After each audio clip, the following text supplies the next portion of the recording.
Hello. Yeah. You're right. You've done all right now, mate. If you didn't realise, this is about comedy today. Welcome back to our podcast, Dead Dog Talking, where we talk about The official things. podcast of the Dead Dog Walking. Yeah. Today we will be talking about our favourite sitcom characters. Yes. Yes. So just the ones that we think. Oh, My personal favourites. If you disagree, though, you're wrong, and that includes you. There are personal faves. If you don't like them, Is this rum and coke? I don't not actually my know. problem. Do you know what I mean? I think that's rum and coke. It is. It's the same rum and coke we had when we were recording the last one a minute ago. Shh. Let them believe in the illusion. The magic's gone. No. I want to kick off just very quickly with a festival because I did save one. It was really good. Okay. Because I think you'll like this one. Oh. Maybe. I don't know. There's a bloke living in my street who looks like Steve Pemberton. Right. My fess is I get annoyed every time I see him because he doesn't have the sense to live in number 9. Number 13, Steve. Seriously. Wow. That's sadder than us, I think. I think every time we see a 9, or even a 6, we get a little bit excited. But that's kind of it. Yeah. We're not going to bully a random man with a round face because he's not Steve I just thought I'd give you that one because it was relevant. But I do have a follow-up to make it, to maybe an actual one. Not that wasn't... That one was fine. I'll give it a 2.5. Fesses out the hole. Nice. It's a midway. And we'll do one more because, why not? It's taken me 6 years of experiments, but I've managed to make a Marmite glaze that looks like milk chocolate. Now I am perfectly placed to make Marmite Maltesers and leave them on the table for unsuspecting guests. Does it say that? Does it say evil laugh? No, I added them one. Maniacal laugh. Maniacal laugh. Muppets, innit? Yeah. I like Marmite. I don't. But I'm not sure I'd like a Marmite Malteser. Well, I don't even know how he'd do that. Would he cover the chocolate or lick the chocolate off and then recoat it with Marmite? You know, you can just get like the inside of. Can you? Yeah. It's like you can get the inside of Crunchies. It's just honeycomb. This is just like a malt biscuit. Right, like a biscuit. Yeah, okay. So you can just get like malt balls, I guess. And put Marmite on your tummy. On your tummy? It's the advert, isn't it? Put Maltesers on your belly, on your pregnant belly or whatever it is. Yeah. Yeah. That wasn't something I just watched, was it? No, that is an something advert. you just made up, yeah. The Malteser advert I remember was Amanda Ravington and Yeah, they're all who was the other one? Catherine Parkinson? No, was it? They don't even look that similar. Why were they grouped together? I don't know. Weird. I don't know. But they make a joke of it in Inside Number 9 as well. Yeah, them two then. They did adverts together for Maltesers back in the day.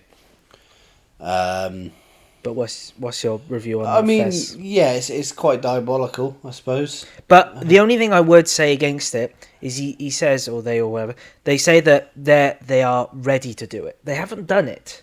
They are ready to do it. Do you know the saddest part is it says it's taken them 6 years to perfect it. They've given up on their job. Their wife has left with the kids. Yeah. And he's still experimenting.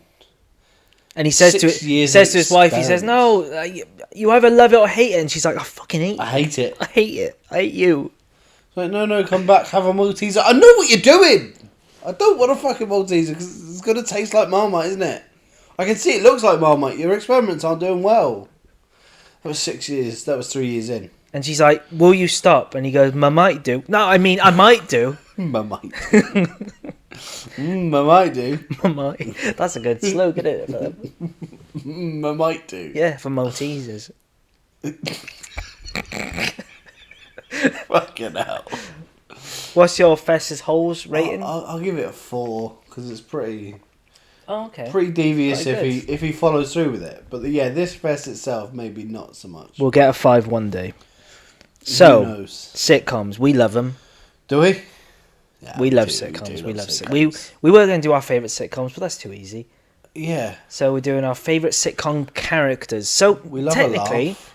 you could have a character that's not in your top like Oh, five. yeah, Like for right, sure. you could, you know. I'm pretty sure. Yeah, I don't think I've got. Well, it seems as you've said you've been a bit of a bitch, and you've said I'm not going to rate them. I won't rate them either. Right, they're not in any particular order for me because that would require. Do you think there is going to be, or how many characters will be in both of our lists? I think 2. None. None. I think I can confidently say no crossovers. Have you got multiple characters in the same show? No, because you told me we weren't allowed to do that. Good, because I haven't either. Right. I don't think you're going to have any of these 5 in your list.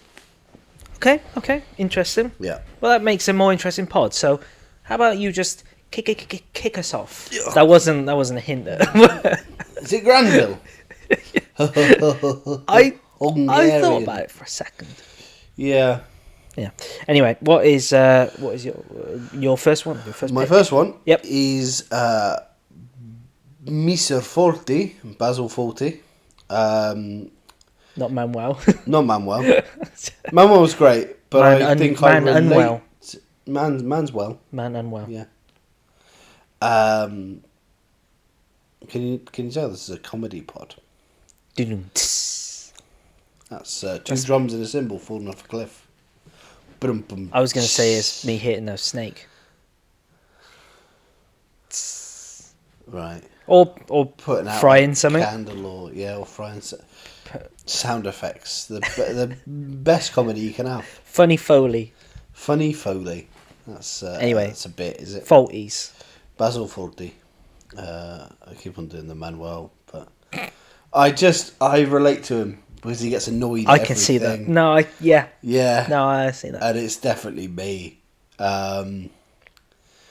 And he gets so animated when he gets angry. Unlike you. I can get a little bit. I don't think I jump up and down like No. he does and No. You internalise smack a it. car with a branch or. No. No, I haven't got a car. And the don't mention the war, saying things that I shouldn't really say. Mostly to get a laugh, though, is why I do it. But yeah, I think he's great. I think he's got what I really like about characters is if they've got a good silhouette. If you could take away any detail and go, that is Basil Fawlty or that is Del Boy or something. Yeah. You can see it from a Yeah, distance. they've You got- know who it yeah. is. It's instantly recognisable. Again, I love set design. I love costume design. So that helps. But I think it helps generally to identify a good character. And he, like, even, obviously, like, is the way he moves and the way, like, you know, so distinct, is it? Yeah, for that character? it's obviously it's a toned down, realistic Python character. And again, I appreciate that a lot more than there's some fun, silly like Python, like out of this world, like, but some of them are just funny because they're so relatable. And I think Basil Fawlty is that. I'm really struggling to think of anyone that does fluster better than him. Always flustered, just constantly like, all the time, just like agitated or always. Victor Meldrew, maybe. Yeah, but he's not I've not as seen sort much of it. He's not as animated about it. No, he's Right. he's more moany, groany, Okay. maybe more like you. Who knows? Maybe that's why I refuse to watch any more of it. You just see yourself. Yeah. Who's your first one? I'm gonna go with one that So 4 of mine were really easy. The Okay. 5th one was hard because there were so many ones I had in my mind to, But then I realised of a sitcom that I don't see as a sitcom, but it is one, and I picked it. and that's Mr. Bean. So Mr. Okay, Bean, yeah. obviously a massive childhood And influence. you're going for Lady in the Swimming Pool in that one episode. Lady in the Swimming Pool. I don't know. There's swimming pool episodes. Yeah.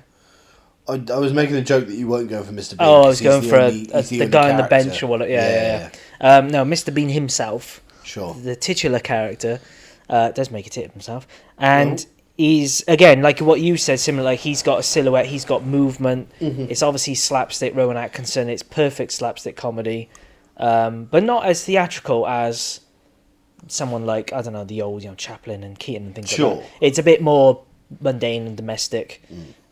So silly, but quite endearing. You can't help but feel for him, even though he's a complete idiot. And again, no dialogue. It's completely visual.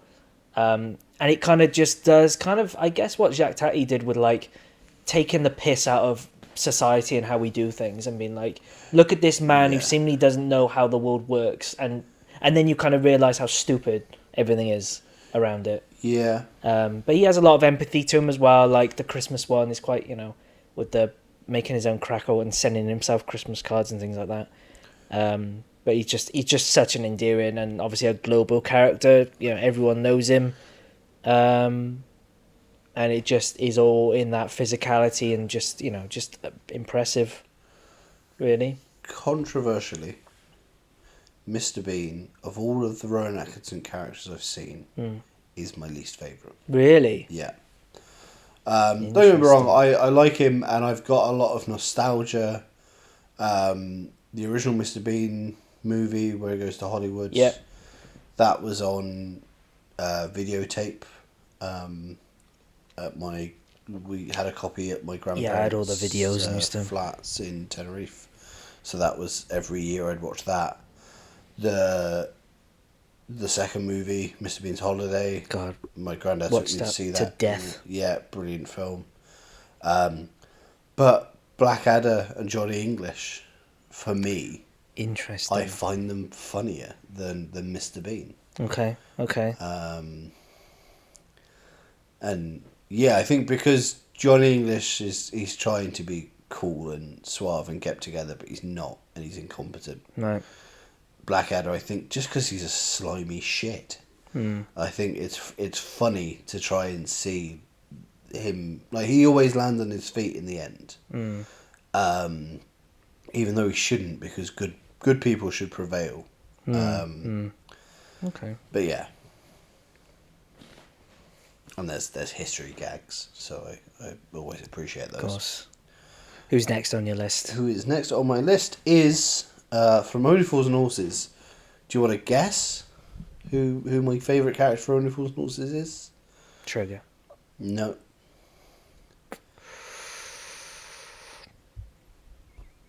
Grandad? No. It was difficult because Trigger is up there, Grandad's up there, Rodney's up there, Del Boy's up there. Yeah. But for me, it's Boise.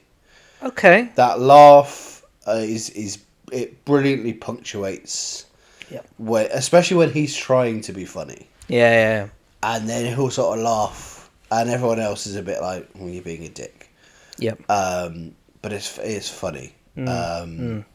Pompous, upper stiff upper lip, class, upper class. yeah. Even though he's not that upper class, he's pretending to be upper class. Oh yeah, he's very much of a yuppie culture. Yes, he's what Del Boy who he wants to be. Yeah. For a while anyway, until he realises he's not. No, I think he's great. I also, this is more from the musical than I noticed in the show. But again, there might be bits of the show that I've missed. But I know that there's obviously the storyline of him being infertile. Yep. And I can't quite remember it being so like dramatic. It seems to just be a punchline in the show.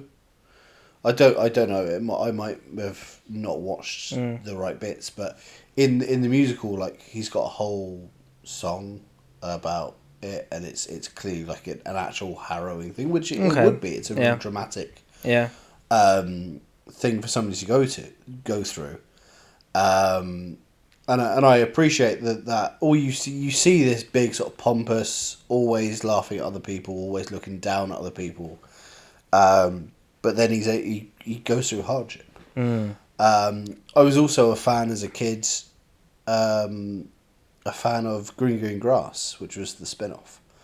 But because he was one of my favourite characters, that's why I stuck with it. And then they had some other good characters within that as well. They've got his Welsh neighbour who's always like at loggerheads with him. And Elgin Sparrowhawk, foreign manager. He's got like a bunch of he's got a housekeeper who doesn't do any fucking work.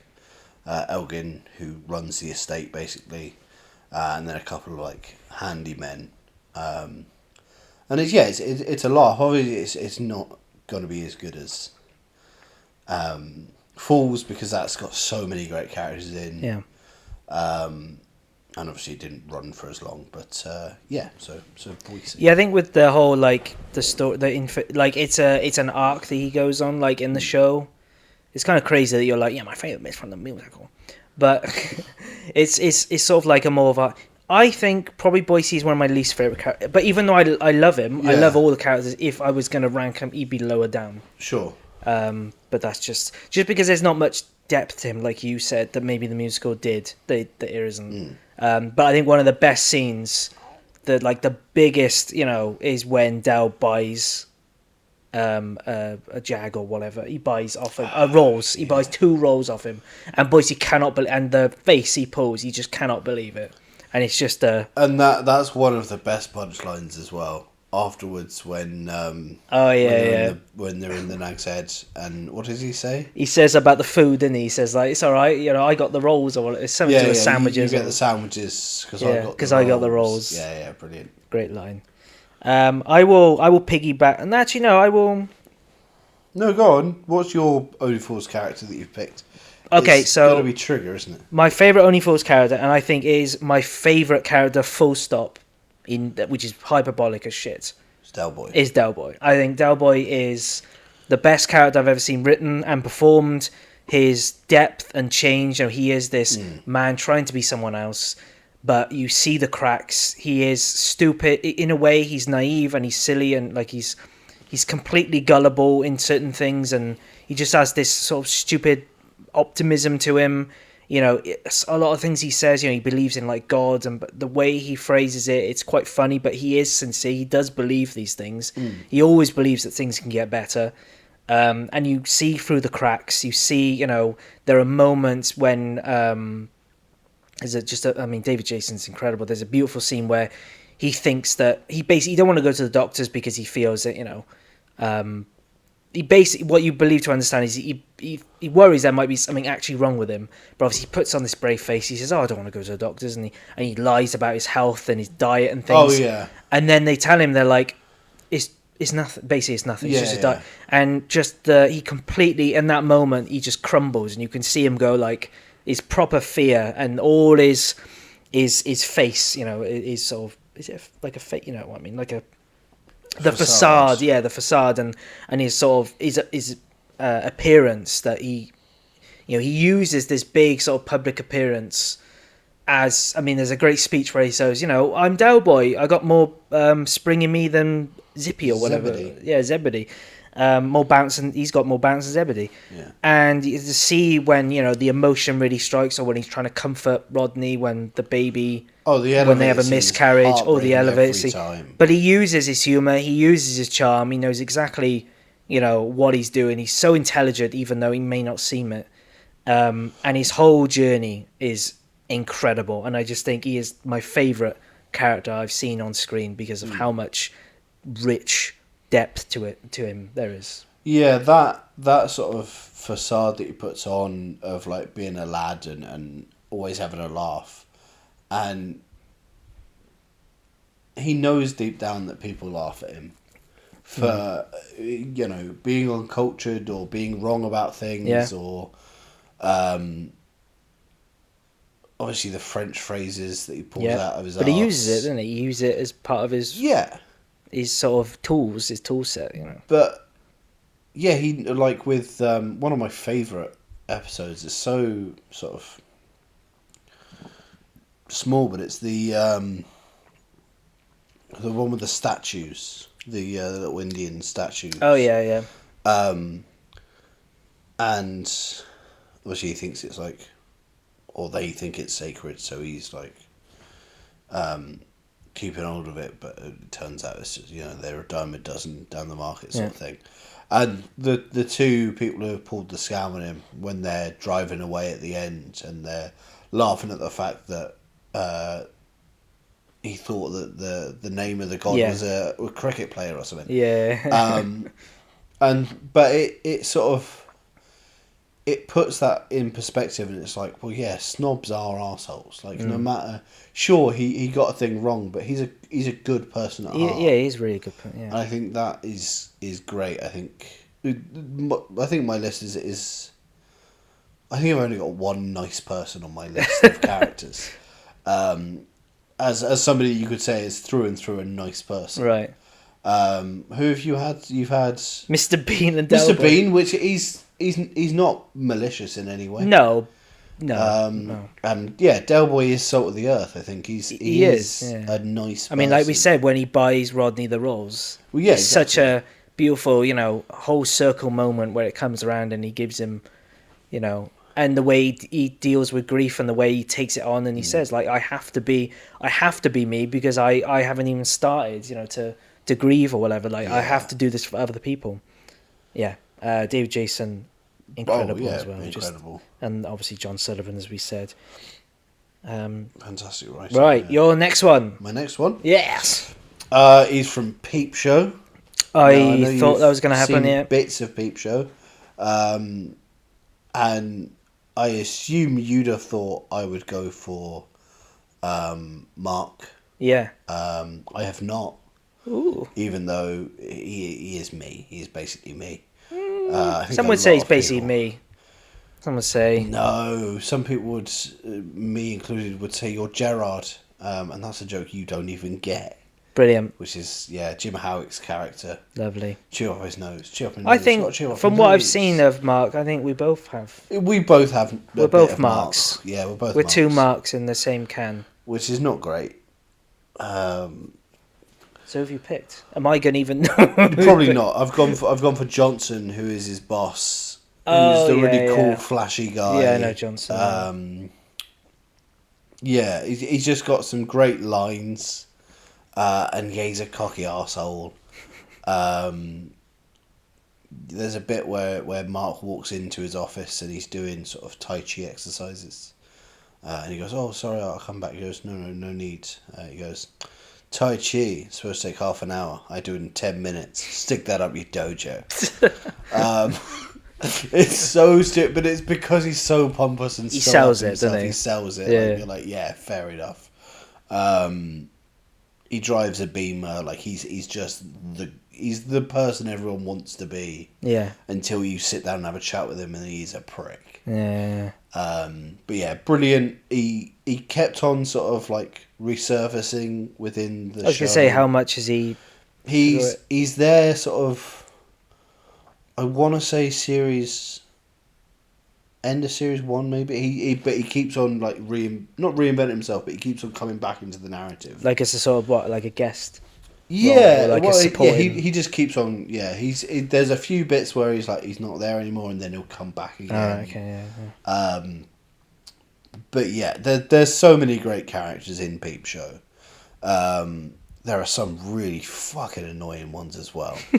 But no, there are some great characters, and luckily the writers knew who the great characters were, because they did bring them back and they did utilize them properly. Yeah. And like Gerard, for instance, was not a. He was the butt of a joke for a little bit, and then he went away, and then he came back in, and then he became like a bigger sort of antagonist. And he was in quite funny sort of moments, but yeah. So that's mine. Who's your next one? I will go with. I'm gonna go with Captain Manwaring from Dad's Army. So the Captain Manwaring.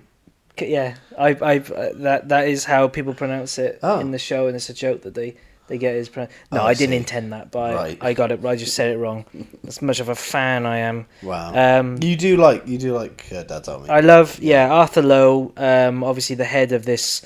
Oh, the head. What? Because in Theatre of Blood he gets decapitated. Oh yeah, a little reference for you there. No, I love Dad's Army, and it is completely an ensemble. It is, and you can't imagine. And some of the best laughs is when they interact with each other. You know, you're not gonna. But him, you know, he is this literally like, you know, very typical. He's I don't know how old he is. He's probably in his 60s or he's an older man who's obviously been during World War Two. Might be one. I think it might be one. Yes. Wait, no, because there's. I was going to say there's German spies, but I don't know if they're Nazi spies. It's terrible that I don't know which. Well, I call them Jerry's. But yeah, he runs this this, what do they call it? The Home Guard. He runs a little home guard in this tiny little village. It's all pretty much centered in this church, which they use to. They get it every other Sunday or whatever, you know, to practice and to go through the routine and everything and the regiment. And he just thinks he's running an army. Like, he's so utterly, you know, egotistical and full of himself, and you know, I know best. But he constantly gets proved wrong. But he's just such a incredible performance by him. He's just, you know, completely played straight. You know, he's not in on the humor. He's completely like, it's just because of what he does and how he operates and the reactions from other people. Like, that's how you get the laughs. And there is some sweet moments as well in there. Like, you hear a lot about his relationship. He's kind of slightly, what's the word? Like, not distant, but like with his wife. Like, he's got a kind of like, he's a bit under a thumb a bit, and he's always like, oh, I got to get home and whatever. But then you see there are moments where, you know, he really does care for his men. And there is one episode or couple of episodes where he actually is kind of kicked out, and they get this new guy in, and he's a fucking dick. And then you realize, even though the troop always say how much they've kept Mandarin like all the time, they really do miss him, and they you know, they respect and they like him for what he is. So, and obviously Arthur Lowe, not a comedy actor, wasn't before, wasn't after. But they got him in just because they thought he just nailed. He was so serious and committed to it. But was he the straight man? I think, yeah. He well, there were a few of them, but I think that works quite well. Yeah, is getting somebody who's nothing to do with comedy to be in a comedy, because then they'll take it very seriously. Yep. Did you ever watch the film? I think I watched the film. I've watched the new TV episodes they did as well, because they got the scripts and they redid them. So obviously in the film it was Toby Jones. Toby Jones. That's why I asked, because obviously I know. Love Toby Jones. Toby Jones. He's not a patch on Arthur Lowe. Of course. And then in the show it was, oh god, who was it in the show? I can't remember who was in the show. We will find out. Obviously he didn't have I'm going to Google it now. But obviously, again, not a patch on. Well, I can remember who it was. So that's good, isn't it? I typed in Dad's Army TV show. It's not going to help, is it? I don't even know what it was called. Episodes? Like Lost Episodes or something? Yeah. Missing Episodes. The Lost Episodes. Here we go.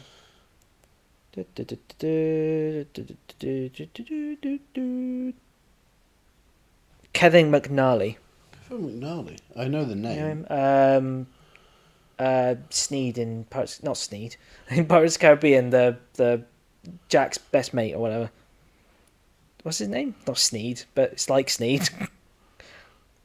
Do you know what I mean? In Pirates of the Caribbean, like his first mate or whatever. Like, you know, he's. I was going to say Smee. That's yeah. not right at all. Yeah, oh, okay. That's what I was Kevin thinking. McNally. Yeah. Gibbs. And he was also in Downton Abbey. Yes. I believe. Yeah. Anyway, that is my one. Moving swiftly on. What is your next one? My next one. Do you know what? Because we're not doing it in any order, I'm going to go for. Yeah, it was you that didn't put them in any order. No, I know. But I'm going to go for another arsehole character. I thought you said all of them were. I'm going to end on the nice character. From the League of Gentlemen. Oh. And this is my favourite character from the League of Gentlemen and it was difficult because there are some great ones. There are some great like one-off characters as well. But Ollie Plimsolls, he's the head of a I have to Google touring drama group. These sort of the sort of drama groups that go around schools Yep. and do like issue-based theatre. Yeah, I know. Yeah, just because when I was younger, I wanted to be a drama teacher. A drama teacher. Yeah. Okay. It was partly because I was lazy and I didn't get a work experience placement. Yep. I tried. I went for local theatres, and none of them offered work Okay. experience. You put the effort in. Yeah, so I went back to my school drama department. I went, "Can I just work here for a week?" And they went, "Yeah, I guess so." That's how you do it. But I turned up like early, and I was sat in the office, and I started reading like Stanislavski books from the bookshelf. Oh no, I'd already read Shakespeare. I was a pompous little arsehole as a kid. Or still am. Beckett. Beckett. Bit of Beckett. Bit of Beckett. What, Rob Beckett? Yeah. It's Beckett, isn't it? I'm sure. Yeah, I'm sure. Right. It is. The surrealist. The absurd guy. The absurd guy. The absurd guy. And I'm only remembering that because I bought the book because I was studying him in my university, and also in that Madness song called Theatre of the Absurd. I'm pretty sure they say Beckett. Right. What's his first name? Is it James? You sure it's Beckett and not Brecht? Because you had the three people, three practitioners. I might be completely off. That we studied throughout drama was. He's the guy that wrote Anton Stanislavski. Stanislavski? Samuel Beckett. There we go. Oh, Samuel Beckett. Okay. What was that? Yeah. Stanislavski, who was naturalism. Artaud, which was. I think Artaud and Bertolt Brecht were like absurdist kind of theatre of the absurd, that sort of thing. I forgot where I was going with it. Oh yeah, so I wanted to be a drama teacher, and I wanted to be Ollie Plimsolls, but he's very shitty, and he just does things to get his own way and to be in the spotlight. So you still want to be him? Still very much would love to be Ollie Plimsolls. Yeah, it's that very sort of like, hi, I'm here, I'm going to do this. My range is I can play from a small child to a man of 99. Instantly unlikable. Do anything, huh? Instantly unlikable. Yeah. Because he just thinks he can do everything. But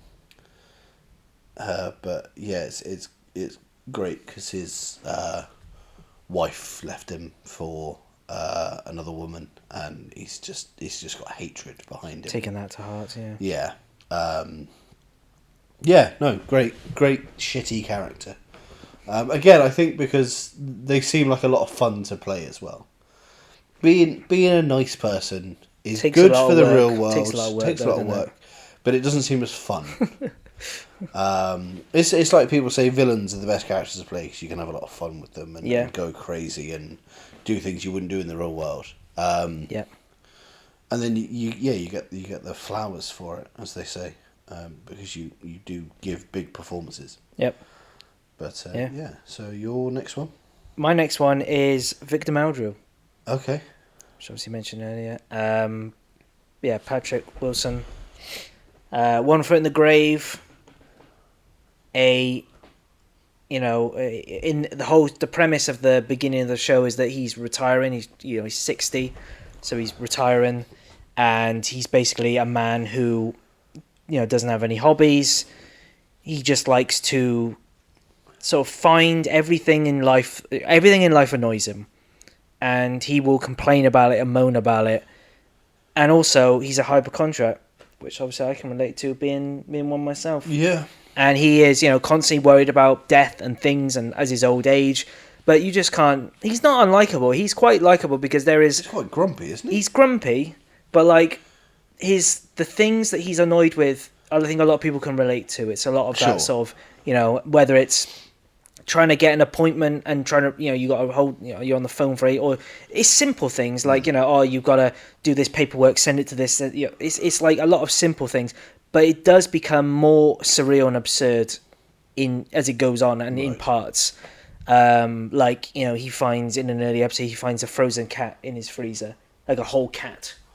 Right. I'm still shocked that you don't like it because it's so dark. Well, it's, yeah, but it's I think so I've only weird. seen 1 or 2 episodes. And there's he keeps this like, because he used to be, or he does on the side. I guess his only hobby is that he's like an entertainer. He's a puppet. He's got a ventriloquist like puppet, and he keeps his really creepy puppet in like the downstairs like cupboard.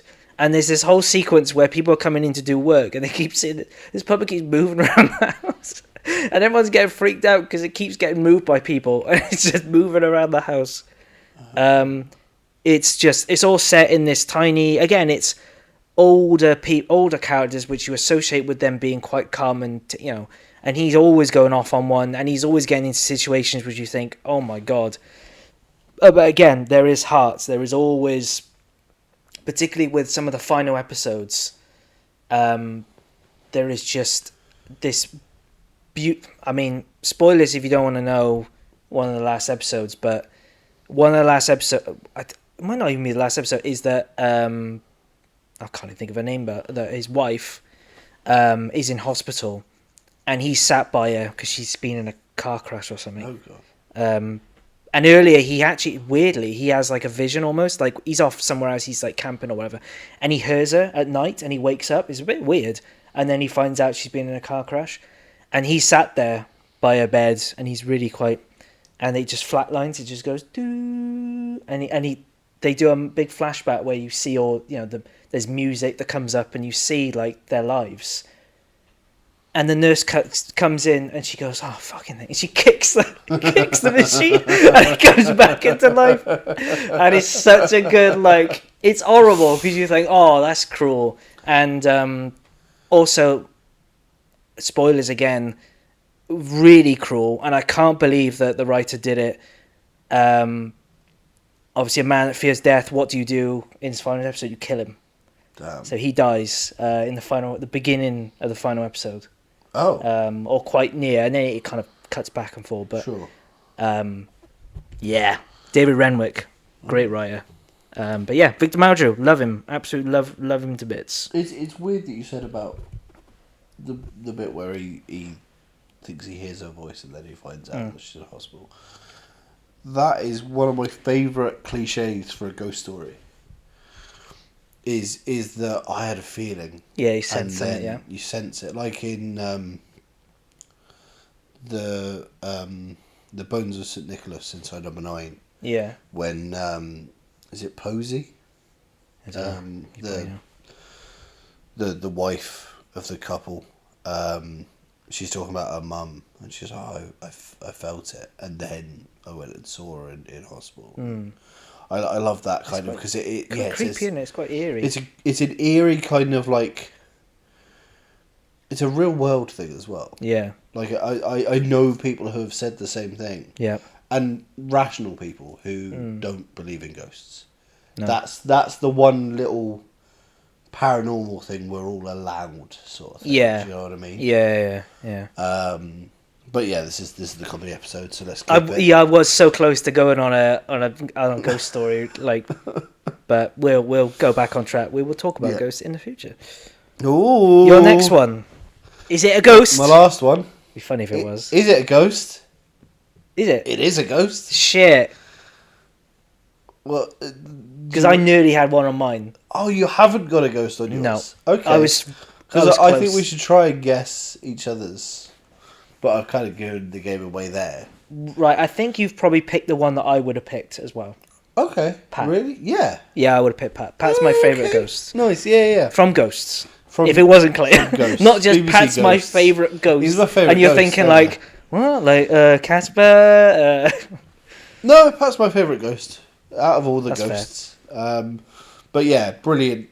He's northern, he's funny, he's Jim Howick, which is one of my comedy favourites. So likeable, so lovable. That's the so thing. earnest. Yeah. I think Mark Corrigan from Peep Show is who I am. Pat Butcher from Ghost is who I would love to be. You'd love to be, yeah. Because he's just likable and he wants everyone to be happy. Yep. And the reason he died is because he just wanted like kids to have a nice time and learn archery. And he's like, one of my favourite bits is when they go camping. I think Mike and Alison go camping, and then he's like he's so eager for them to have the perfect time that they're doing it wrong. Yeah. And I love that. He's so naive, and he bless him. Yeah. But he is so cared and earnest. But he does. Again, it's relatable because he does pop off, but he really needs to be pushed. But like when he calls the captain a wazzock, it's great. It's like, sod off, you wazzock. And again, a brilliant bit is when the film crew are there to do the Lord Byron epic thing. Yeah. And he's at the catering van. And he goes, oh, he's got to put an egg on it. And then he's like, oh, the excitement. He's like, oh, and then the woman's like, oh, can I have a veggie sauce? He goes, no. No. And yeah, he's lovely to like Kitty and Mary because, again, they're more naive than he is. Yeah. But he's like, oh, no, this is... And then other people are annoyed by them. And it's like, he's the buffer. Yeah. And again, like outtakes wise, I think he's one of the funniest in the outtakes as well. But that sort of goes past Ghost. That's my favourite. I want to give Here We Go. He's fantastic in that. I mean, Here We Go, I love it. I think my favourite scene is kind of the whole episode is dedicated to him, and that's when he's watching the home video. Oh yeah. Because he absolutely brings me to tears, and that's when Ghosts. That was quite late, but that was a part where I was like, I loved Ghost, but this is now. They did it with the captain before. I think it was before that episode where the captain's story, which was, I was like, oh no, they've got something special here, and I think that was a moment where I was like, oh no, like this is because it's fun and it's soft, but then I think the more fun you go and the sillier you go. The more hard-hitting you can go with the drama. And you don't have to. But I think it to bring depth to these characters, which they do, I think it's just a lovely... And it is a moment of him kind of sort of stupidly, again, naively thinking that, this is how they thought, this is what they... oh wow, smiley, happy face. Yeah. But then you realise that he's not all smiley, happy face, and then he gets that payoff of, oh no, people cared for me as much as I cared for them. Is that the same episode where it's a different episode where his family come and visit, isn't it? Oh, it might be the same. It sounds like it would be the same one. You right? think it would be, sense. but I don't know. I can't remember. But I love that when he's like, they bring the grandson along and they've called him Pat, and he's so excited about it, and he shares that with Alison, and it's great. Cool. Okay, I might need a clue as to what your last one is. Yeah. I mean, he's. Is it going to give it away if you say the show? Okay. Yeah. They're a main character. I'll give you that.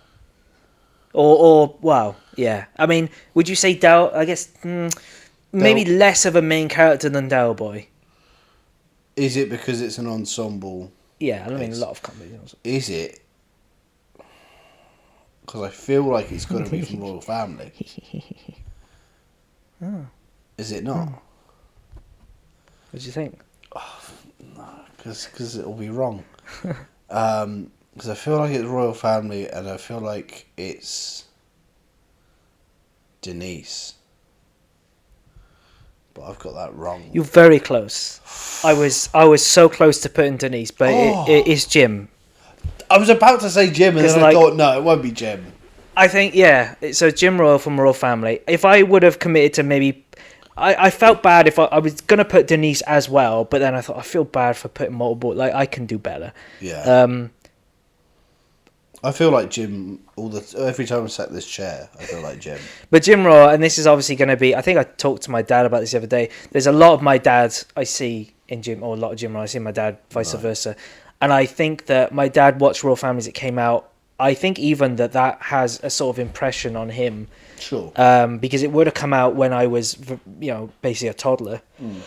So, and it's not obviously Royal Family is a very a regional comedy, as a lot of these are. So, obviously we're in Chepstow, it's a bit different. But I think my main thing with Jim Royal, which I associate with my dad, is Jim Royal's comedy, in terms of the need to make jokes and to be funny and to have that wit, and I see all that in my dad, and I kind of get it as well.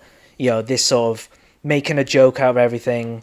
But I think Royal Family as a whole is such a well observed situational comedy. It feels so real, and Jim is sort of the centerpiece, but he's the most laziest person you've ever imagined. He doesn't work. He doesn't leave. Like you said, you always picture him in that sofa. Yeah. In the armchair. Yeah. But in the armchair, and he is funny. And he is kind of vile in a way. But he's horrible. And he's quite. Even I know that Ricky Tomlinson. He was like, I'm not going to bath. I'm not going to, like, so many things he did to make that character really come through even more.